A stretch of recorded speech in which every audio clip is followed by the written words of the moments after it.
दोस्तों, बहुत पुराने समय की बात है। वैशाली नगर में शिवदत्त नाम का एक ब्राह्मण रहता था। शिवदत्त बहुत ही गरीब था। वह लोगों के घर में पूजा पाठ करके अपना जीवन यापन कर रहा था। एक दिन की बात है, शिवदत्त जब अपने घर पर सो रहा था तो आधी रात के समय उसे कुछ आवाजें सुनाई दी, जिसके कारण शिवदत्त की नींद खुल गई। वो उठा और अपने झोपड़ी के बाहर जाकर देखने लगा तो अंधेरा बहुत ही ज्यादा था। लेकिन जब उसने ध्यान से देखा तो उसकी झोपड़ी के बाहर दो आदमी बातें कर रहे थे। शिवदत्त वहीं एक कोने में छिपकर उनकी बातें सुनने लगा। दोनों आदमियों की बातें सुनकर शिवदत्त को पता चला कि उनमें से एक रमन नाम का चोर था और दूसरा महल का सिपाही था। असल बात यह थी कि रमन नाम का वह आदमी चोरी करके भाग रहा था और सिपाही ने उसे पकड़ लिया था। सिपाही उस आदमी से कहने लगा, रमन, चोरी करना एक अपराध होने के साथ साथ एक पाप भी है। अभी तुम्हारी उम्र ही क्या है जो तुम इस चोरी चकारी के काम में पड़ गए?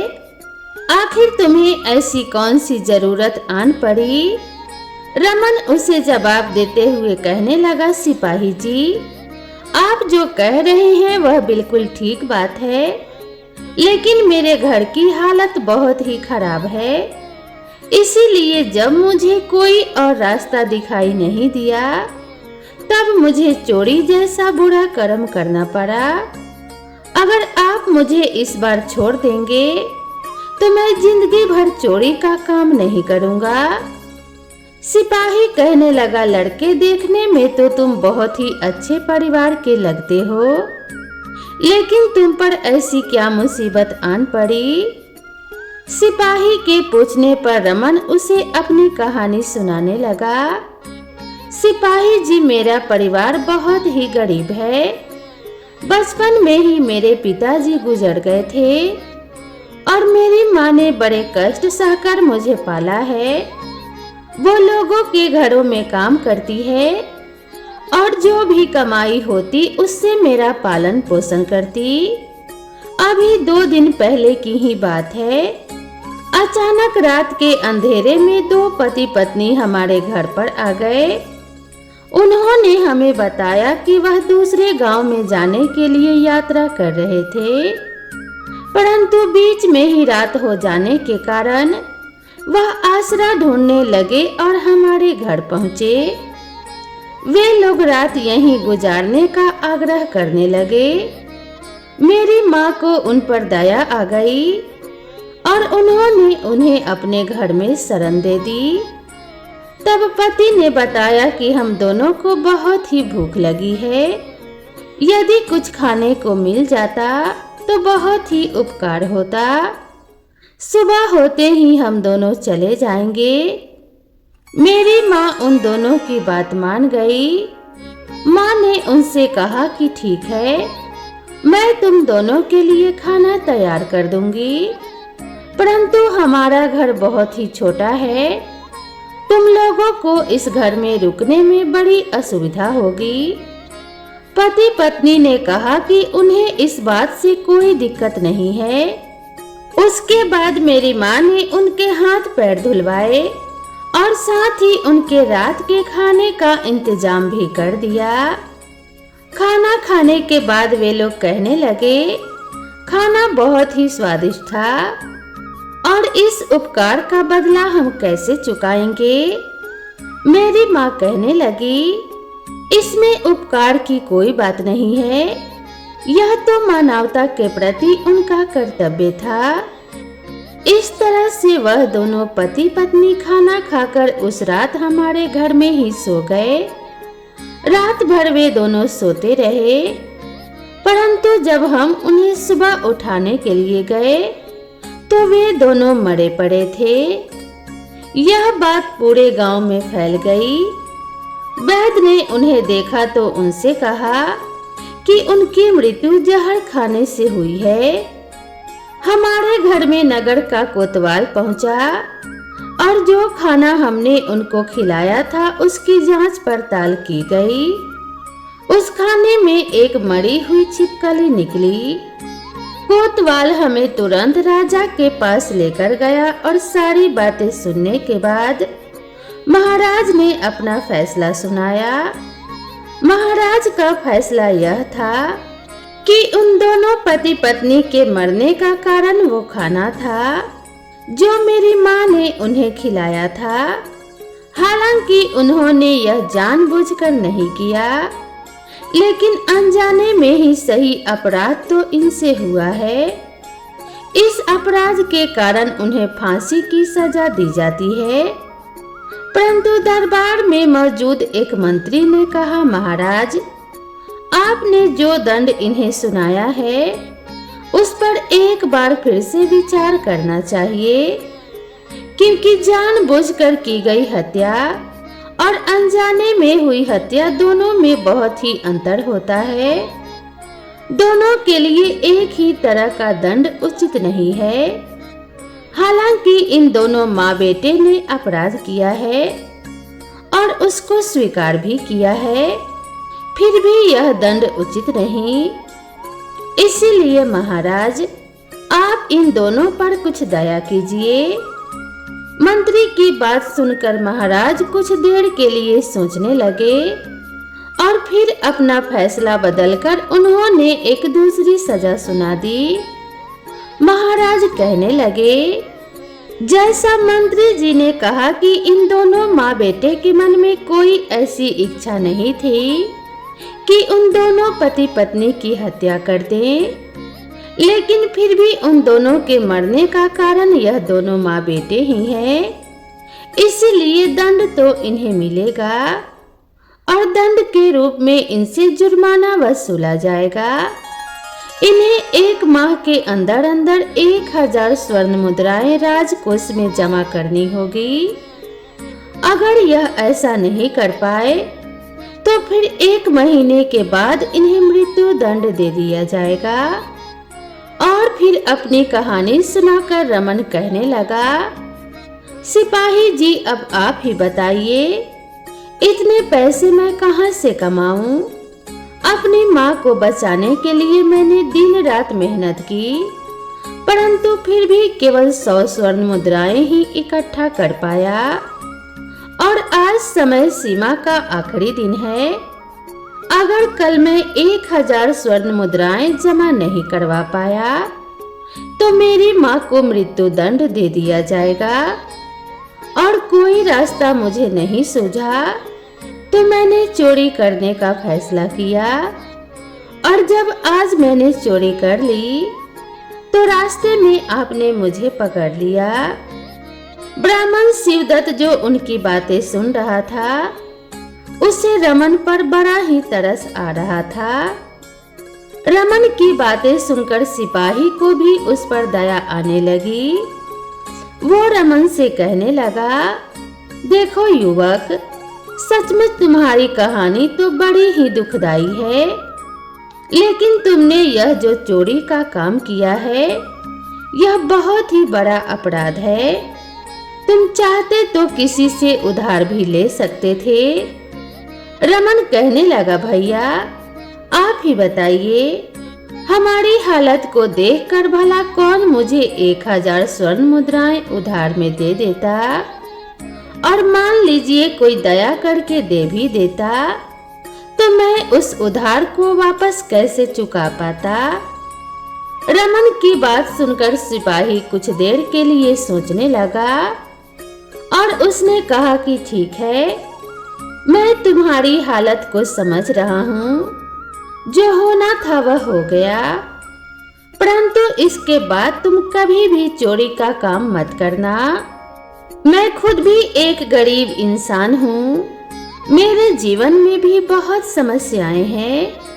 तुम ऐसा करो, तुमने जो चोरी की है उसमें से 1000 स्वर्ण मुद्राएं तुम निकाल लो और बाकी मुझे दे दो और फिर यहाँ से चुपचाप चले जाओ। जब सिपाही ने यह बात कही तो उसकी बात सुनकर ब्राह्मण शिवदत्त को बड़ा ही गुस्सा आया और वह सोचने लगा, यह एक सिपाही होकर चोर को केवल छोड़ ही नहीं रहा, बल्कि उसे यह भी कह रहा है कि चोरी का आधा हिस्सा मैं ले लेता हूँ, जो इससे भी बड़ा अपराध है। अगली सुबह ब्राह्मण शिवदत्त राज दरबार में पहुंचा, क्योंकि उसे मालूम था कि आज फिर से महाराज इस मामले की सुनवाई करेंगे, परंतु वह चुपचाप जाकर वहां पर खड़ा हो जाता है और रात की घटना के बारे में किसी को नहीं बताता। राज दरबार की कार्यवाही शुरू हुई।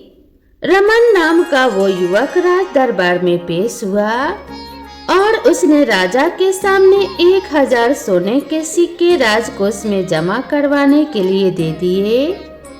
तब राजा ने आदेश दिया कि इस युवक ने दंड के रूप में 1000 सोने के सिक्के जमा करवा दिए हैं, इसीलिए इसकी मां को कारागार से मुक्त कर दिया जाए।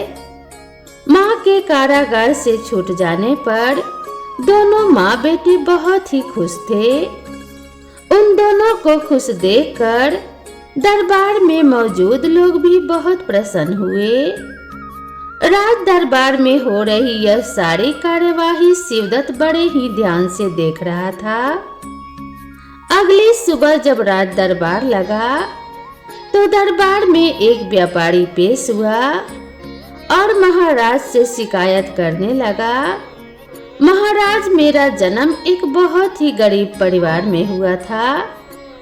मैंने अपनी ईमानदारी और मेहनत के बल पर अपना व्यापार शुरू किया था। अपने व्यापार से मैंने काफी धन कमाया था और मैं इस धन से आभूषणों का व्यापार शुरू करना चाहता था, लेकिन कल रात मेरे घर पर मेरी सारी जमा पूंजी और धन चोरी हो गया। महाराज ने कहा, व्यापारी, हमें पूरी बात विस्तार से बताओ कि चोरी कैसे हुई। व्यापारी ने कहा, मैं आभूषणों का व्यापार शुरू करने के लिए अपना सारा धन घर पर ही रख कर के पास के गांव में एक व्यापारी से बात करने गया था और जब मैं लौटकर अपने घर आया तो घर का ताला टूटा हुआ था। घर पर जो भी धन और पूंजी थी वह गायब थी। यह बात सुनकर महाराज तुरंत कोतवाल को कहते हैं, कोतवाल जी, इस व्यापारी के घर पर जो चोरी हुई है तुरंत इसकी छानबीन की जाए और जल्द से जल्द चोर को पकड़कर पेश किया जाए। व्यापारी कहने लगा, महाराज, उस चोर को ढूंढने के लिए आपको कहीं जाने की आवश्यकता नहीं है। मेरे घर में जिसने चोरी की है उस चोर को मैं अच्छे से जानता हूँ। महाराज ने हैरान होते हुए कहा, क्या तुम उस चोर को जानते हो? अगर ऐसी बात है तो उसके बारे में हमें पूरी जानकारी दो। हमारे सैनिक तुरंत जाकर उसे पकड़कर हमारे पास लेकर आएंगे। व्यापारी कहने लगा, महाराज, वह कोई और नहीं बल्कि कल जिस औरत को आपने छोड़ा था उसका बेटा रमन है। उसने ही मेरे घर में चोरी की है और वहां से चुराया हुआ धन दंड के रूप में आपके पास राजकोष में जमा किया है। इसी तरह से उसने अपनी मां को छुड़वाया है। यह बात सुनकर महाराज कुछ देर के लिए सोच में पड़ गए। दरबार में मौजूद सभी लोग बड़ी उत्सुकता से देखने लगे कि महाराज अब क्या फैसला लेंगे। महाराज ने तुरंत रमन को राज दरबार में बुलाया और कहने लगे, युवक, तुमने इस व्यापारी के घर में चोरी की है, क्या यह बात सही है? क्या वह चोरी तुमने की है?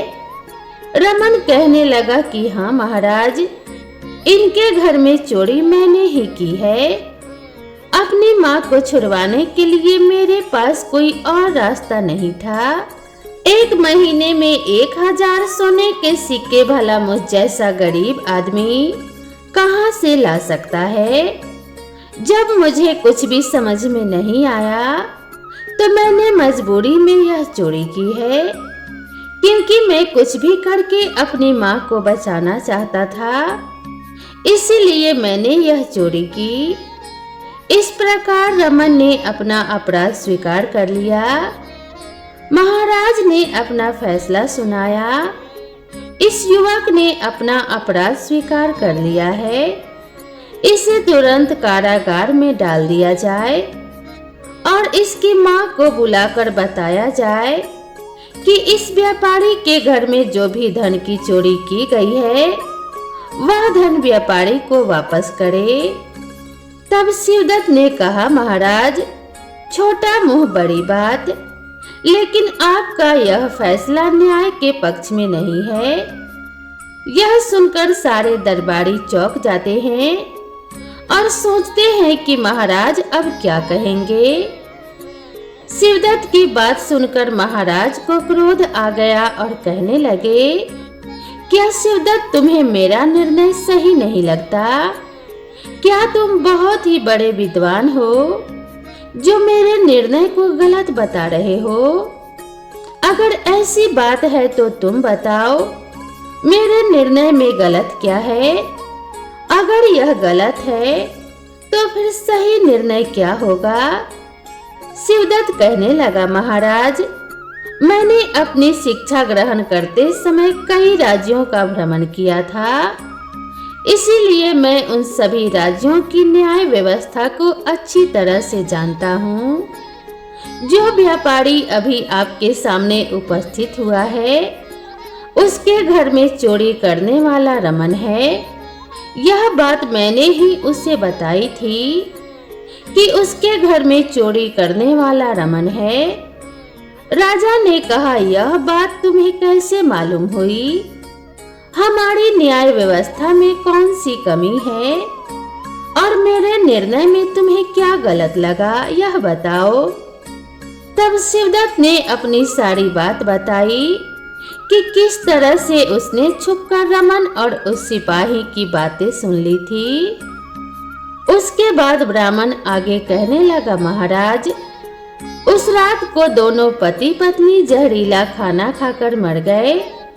इसका कारण रमन की मां नहीं है, यह आप भी जानते थे, परंतु अपनी न्याय व्यवस्था के अनुसार आपने उसे 1000 स्वर्ण मुद्राएं जमा करवाने का दंड दे दिया। 1 महीने के अंदर इतनी मुद्राएं भला एक गरीब परिवार कैसे लेकर आ सकता है? यह तो असंभव है, यह आप भी जानते थे, लेकिन फिर भी आपने इस तरह का निर्णय लिया। जब रमन को कोई रास्ता नहीं सूझा तो उसने चोरी करने की ठान ली। चोरी करने के बाद इसके पकड़े जाने पर सिपाही इसे रिश्वत लेकर छोड़ देता है। इसके बाद अपनी मेहनत की कमाई चोरी हो जाने पर इस व्यापारी को जब कुछ समझ में नहीं आया तो यह आपके पास आता है और आप रमन को कारागार में डालकर दंड के रूप में उसकी मां को व्यापारी की धनराशि लौटाने के लिए कह रहे हैं, जबकि वह धनराशि तो राजकोष में पहले ही जमा करवा दी गई है। अब आप ही बताइए, इतनी स्वर्ण मुद्राएं वह कहां से लेकर आएगी? उसकी मां भी कहीं चोरी करके ही मुद्राएं आपको चुकाएगी और फिर जिसकी मुद्राएं चोरी होंगी वह आपके पास आकर इस व्यापारी की तरह ही शिकायत करेगा। अगर ऐसा ही चलता रहा तो फिर इस समस्या का कोई हल नहीं निकलेगा। महाराज शिवदत्त की कही हुई इस बात को समझ रहे थे। महाराज के दरबार में मौजूद सभी दरबारी जो अब तक शांत बैठे हुए थे, उनमें से एक मंत्री महाराज के पास आया और कहने लगा, तो शिवदत्त तुम ही बताओ कि अब तक जो भी कुछ हुआ उसमें गलती किसकी है, अपराधी कौन है और उस अपराधी के लिए क्या दंड दिया जाए। राजमहल में काम करने वाले और रिश्वत लेने वाले उस सिपाही को क्या दंड देना होगा? इस व्यापारी को न्याय कैसे मिलेगा? अब तो यह समस्या और भी ज्यादा जटिल हो गई है। ऐसे में क्या फैसला होना चाहिए? बताओ, क्योंकि तुमने तो कई राज्यों में वहां की न्याय व्यवस्था देखी है। मंत्री की कही गई बात पर महाराज भी शिवदत्त की तरफ देखने लगे और कहने लगे, शिवदत्त, अब तुम्हें ही कोई सही निर्णय करना होगा। तुम ही कोई सही निर्णय बताओ। व्यापारी भी बड़ी उम्मीद के साथ शिवदत्त की तरफ देखने लगा। तब शिवदत्त कहने लगा, इस घटना के विषय में महाराज, आपने अपने न्याय व्यवस्था के अनुसार दंड दिया, लेकिन आप यह देखिए कि अपराध की शुरुआत कहां से हुई? अपराध होने का कारण क्या था? अपराध करते समय अपराध करने वाली की मानसिक स्थिति क्या थी? यह आपने नहीं जाना, इसीलिए समस्या इतनी बढ़ गई है। रमन की माँ तो उन पति पत्नी को खाना खिलाकर उनकी सहायता करना चाहती थी। उनकी हत्या करना उसकी माँ का उद्देश्य नहीं था। इसीलिए यह घटना मात्र एक दुर्घटना है, इससे ज्यादा कुछ भी नहीं। दूसरी तरफ अपनी माँ को बचाने के लिए रमन को जब कोई रास्ता नहीं सूझा तो रमन एक चोर बन गया, जबकि चोरी करना उसका कोई धंधा नहीं है। वह कोई पेशेवर चोर नहीं है।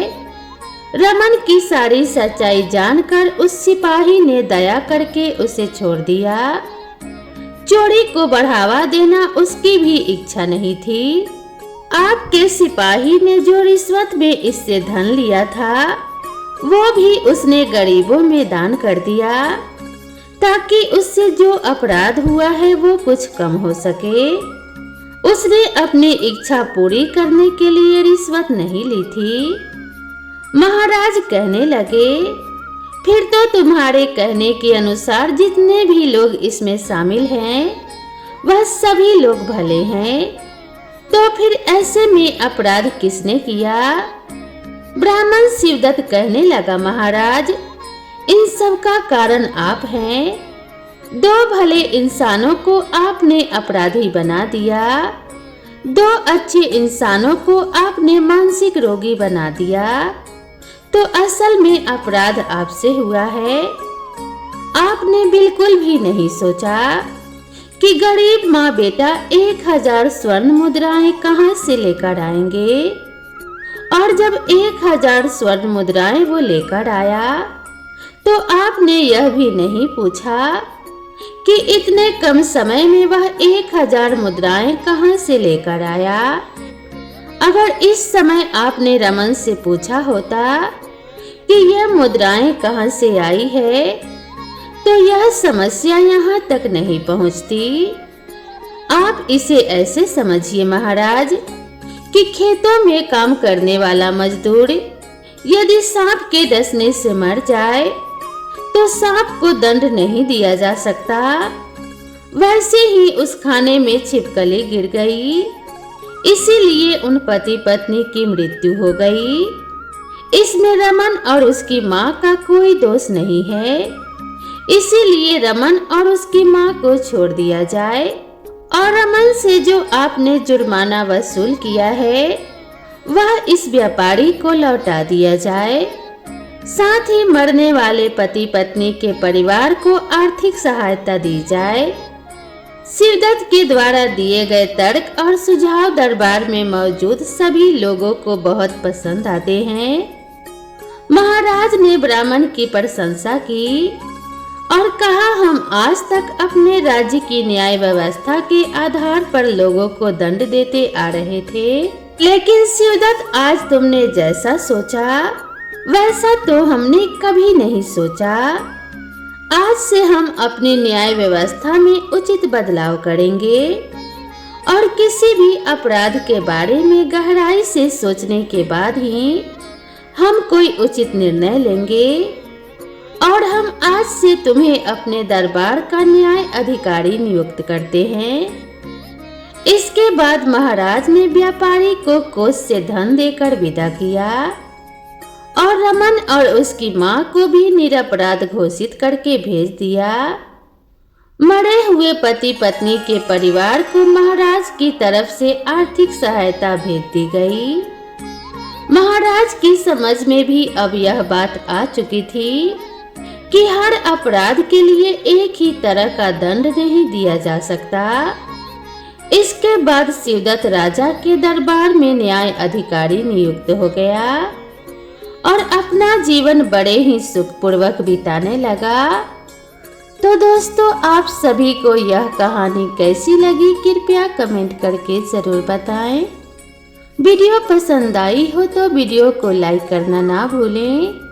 साथ ही चैनल पर पहली बार आए हैं तो चैनल को सब्सक्राइब जरूर करें। तो दोस्तों, मिलते हैं इसी तरह की नई कथा और नई कहानी के साथ। तब तक के लिए नमस्कार।